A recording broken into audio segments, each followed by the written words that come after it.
couple questions. You guys could both answer them if you want to. So the first one is, why did you want to become a firefighter?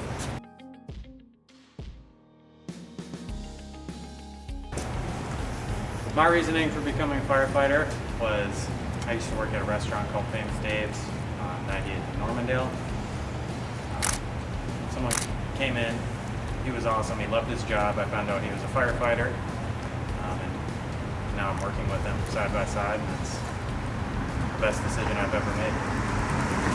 I joined because after the Navy, well, in the Navy I did a lot of firefighting, I fell in love with it, I loved doing it. So I got out, went to school for it, applied here, and now I'm here. Yeah, that's awesome. Yeah. So a lot of people have like the common conception that firefighters just fight fires, but I know that's not the case. You guys are often like first responders. Like, what are some other duties that firefighters provide to the citizens of the United States?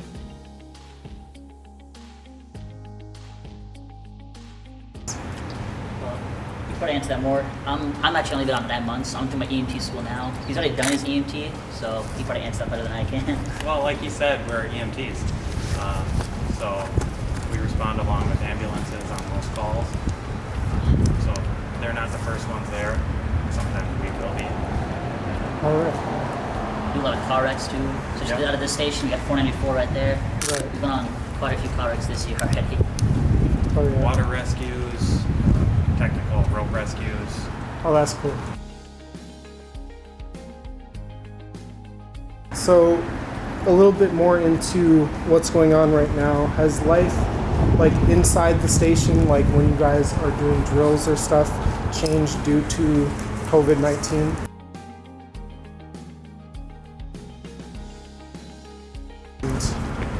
Absolutely. That whole it thing? is. Yeah.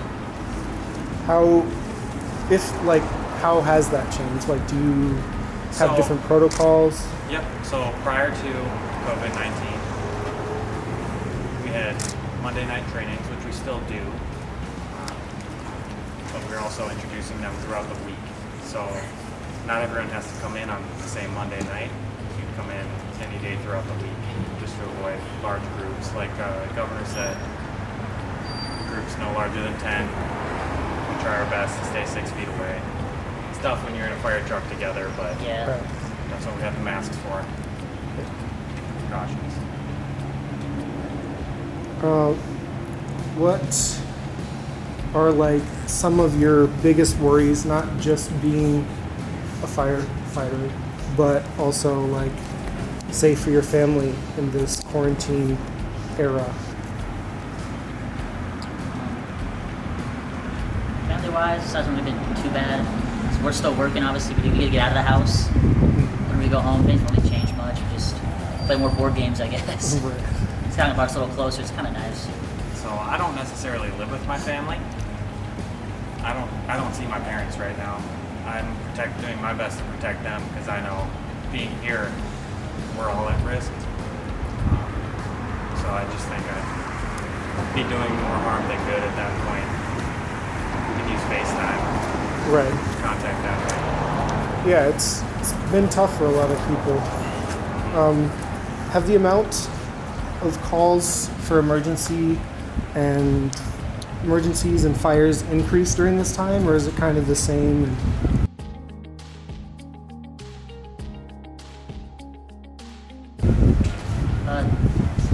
They've kind of decreased. Like the first week, we didn't really have a whole lot of calls. The next week, we have like a little bit more. It's kind of evened out. We haven't really had much of a increase or decrease, though. It's kind of stayed steady. Right. Okay. Can I add in that they both look like banditos? Yeah. Are there anything you guys have done as a group to try and lessen the blow of the quarantine other than fighting fires and being first responders, which is obvious? Or like this can be you personally or like the station as a whole?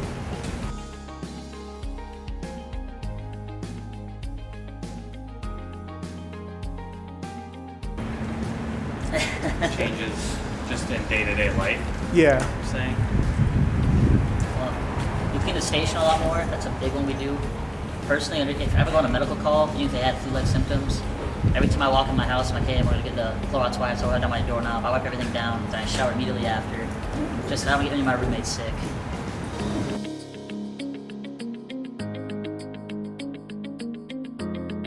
Part of being a firefighter involves sometimes high-stress situations that can have life and death repercussions. Does the possibility of getting COVID-19 come into play at all when responding to calls?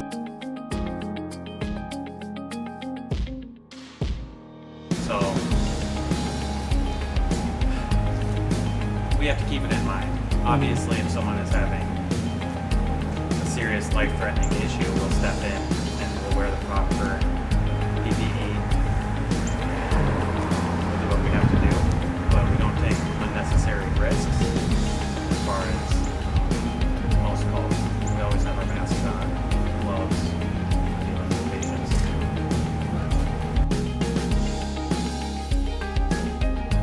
So I watched a small documentary recently, and it chronicles firefighters' experiences in dealing with high stress of the jobs. Are there like inside support groups for like a certain call gets to you? If something bad happens on a call, are there inside support groups?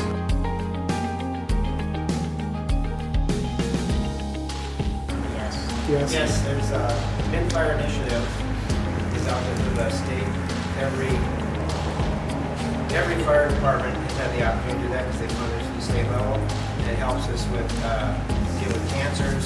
But the biggest deal is PTSD seems to be becoming more and more in the fire service just because of the things that people see.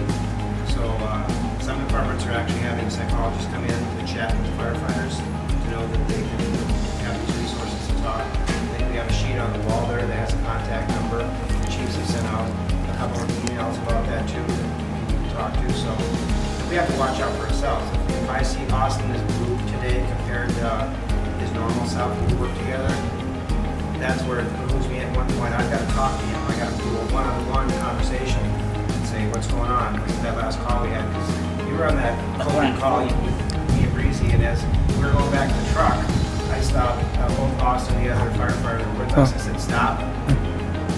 Our N95 drop here, our gloves drop here. We don't bring that stuff back in the truck.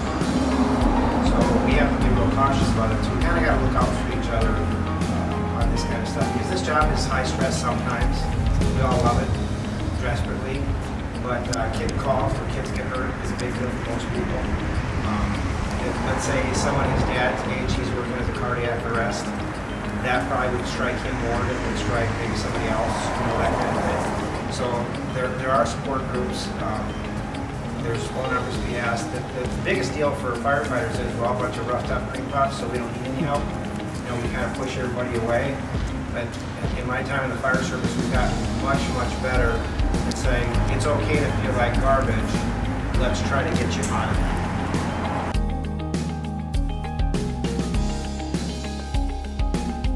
Kind of already answered this, but how do the people at the station keep up the morale when you're not on a call, when you're not doing a drill, or you're not like preparing for something? Is like, how do you guys kind of just have fun?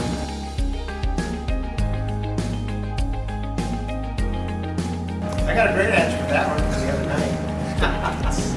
All of a sudden, one of the firefighters up here and says, oh, Austin's playing hide and seek. So they're out here trying to figure out where each other is in the station. Kind of cracked me up because firefighter hijinks have happened for years. My first day on the job was when I laid down on the bunk. They had little paper cups underneath the bunk because they're pulled out of wall beds, so crunched. So everybody in the room woke up because we all slept in one door back then. I laid down and my bed was short seated, so I had to kick the sheets out. The next thing you know, a guy had run a saline line up into the ceiling and started dripping water right straight onto my face. So I'm like, is the air conditioning leaking? I'm a new guy. And literally my first day on shift. And water's hit me in the face. And then pretty soon the whole room was busting out laughing. So firefighter pranks like that have kind of gone on for years. Or the first time I went to clean the dishes in the kitchen, they had taped a little spray sprayer thing on. So as soon as I turned on the water, it sprayed right at me. You know, so there are those kind of good natured hijinks. We do have a couple guys who really joke a lot on our group me conversations. They throw stuff out there, so we're trying to have a little levity under the circumstances. Because otherwise, I talked about the other day, we can't talk COVID-19 24/7. You know, let's argue about the local government, or say the bosses are mean to us, whatever we decide. But let's have a conversation that doesn't involve our mask banditos, you know, because we have to be careful.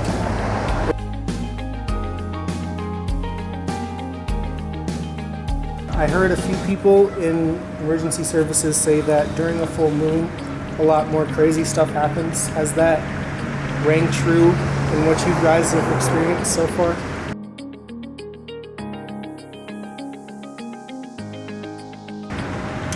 I haven't necessarily noticed. You haven't noticed nothing? Maybe are. I kind of want to pay attention to that now. Well, people say that happens, and you know, you hear all of the stories that the emergency rooms are more full or people are doing crazy things. There's not any real good data on that. You know, I've worked a lot of full ones, and sometimes it's quiet, sometimes it's nuts. So far, the data is showing there's more assaults now with the stay-at-home stuff. There's a little more stress on people. But until we get to the end of the curve of this and look back at the data, you won't tell. So I don't think there's probably any studies that I'm aware of, but we've always heard that as kind of it's full moon tonight, what the crazies are going to be out. Right.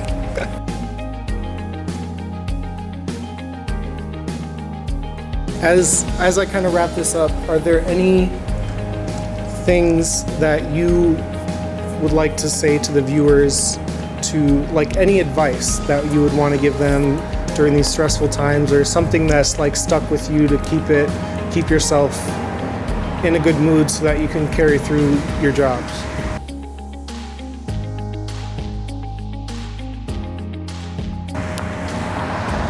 Well, it's not easy. It's a big life change for everyone. We have to switch from our daily lives to staying at home, self-quarantining, even if we don't feel symptoms. And it's not just for yourself, it's for everyone else. We have to work together in order to get through this. And that's the best thing we can do. Yeah, that's great.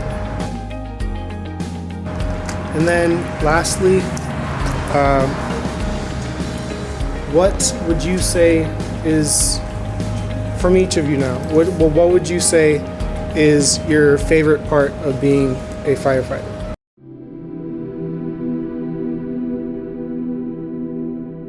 Honestly, I like helping people. It's a good feeling. It's like, you hear that pager go off, you know somebody needs your help. No matter how bad you feel, or like how bad of a day you're having, someone's having a worse day, and it's nice to know you can put that aside and just help somebody else have a better day. And you go home feeling better, honestly. Like I did something great today. I helped change somebody's life potentially. It's nice knowing you did something good. It's a really good feeling.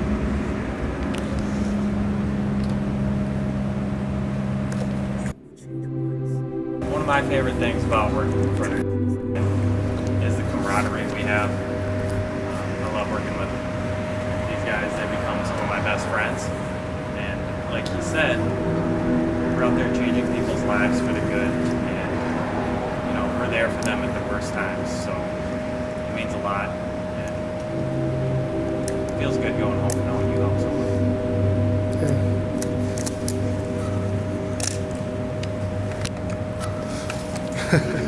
Yeah.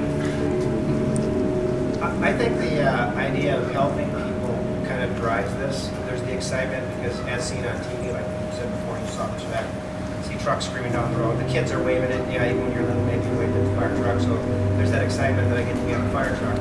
Well, fires are down drastically in the fire prevention. So 80% of the calls we go on are chemicals. Sorry about that. No worries. So we don't get to do as much of the exciting stuff. I call them cold browns when somebody falls over and nobody's picked them up and they can't make the bathroom and the whole place is all messed up, but they're very apologetic because you're trying to help get them back to their feet. Who else is going to do that? A family member might be there to help, but we're there to help. So even if it's something, say like that, or an older person falls off the couch and not hurt to get them back up, who else is going to do that? And kind of giving back to the community. It's kind of a cliche thing. We're out there to help everybody, and I don't think any one of us ever felt that we're a hero. But we're out doing a job where we can actually get a smile on our face. And we've done drive-bys where people got cards from little kids. Thanks for coming by our house or being our day. You know, those kind of things. Where we visited the fire station, you gave us a plastic helmet. So we typically get treated very well by the public because we're always in the help mode, whether it's something really minor or something really major. So we all kind of got into it for the excitement, I think. In the end, you say you want to help, and then you're doing it, and some days are better than others, but at the end of the day, just like Breezy said, we're out there to help people, and we feel a sense of accomplishment, and the camaraderie is pretty good. These guys our combined ages don't approach mine, but it's nice that you have conversations, and you learn from each other, and you see what's going on, and it's just a helpful thing. And in this case here, because this is being on call, we're really helping our community because we live in this area. We all live real close to this station, so we can run from home and jump on a truck and where to go. So all of that's part of community help, and it kind of drives you. If you don't have the driver after a while, you won't do this. That's all I have for you guys. Thank you for allowing us to come here and take some photos and shoot a video with you guys. I really appreciate it.